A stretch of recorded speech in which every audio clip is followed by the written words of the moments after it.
আসসালামু আলাইকুম। আজকে আমরা 24 বছর বয়সী একজন লেডির, আনম্যারিড লেডির বডি কন্ট্রোলিং সার্জারি করছি। বেসিক্যালি 360 ডিগ্রি লাইপোসাকশন এবং followed by fat transfer to breast and hip dips. আপনারা জানেন যে আমরা যদি একটা বডি কন্ট্রোল করতে চাই, আমরা আগের অনেকগুলি ভিডিওতে বলেছি যে বডির যে ফ্ল্যাঙ্কস আছে, এই ফ্ল্যাঙ্কসের জায়গাটা কিন্তু একটু চাপা হতে হয়।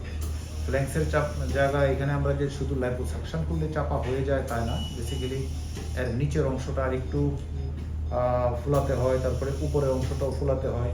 এই জন্য বেসিক্যালি আমরা 360 ডিগ্রি লাইপোসাকশনের সাথে যারা ফ্যাট ট্রান্সফার ব্রেস্ট এবং বাটকে করতে চান তাদেরকে আমরা ইন্সপায়ার করি, বিকজ এতে করে বডির শেপটা অনেক সুন্দর আসে, একটা আওয়ার গ্লাস শেপ আসে।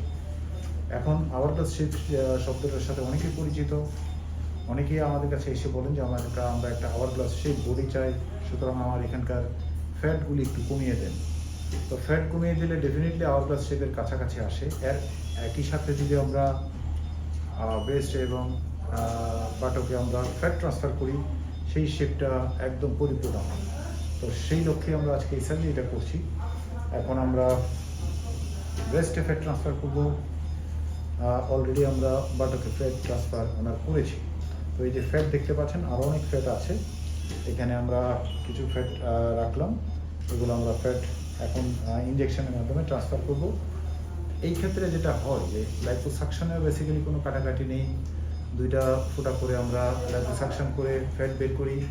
ফ্যাট ট্রান্সফারের সময় ব্রেস্টের নিচে দুটো ইনজেকশনের ফোঁটা থাকে, শুধু বেশি কিছু না। বাটকের মধ্যেও শুধু ফুটো থাকে, কোনো ধরনের কাটাকাটি থাকে না। সো আমরা এই সার্জারিটা ব্রেস্টে ফ্যাট ট্রান্সফার করতে যাচ্ছি। আশা করি যে ওনাকে ওভারঅল একটা ভালো শেপ দিতে পারবো ইনশাল্লাহ।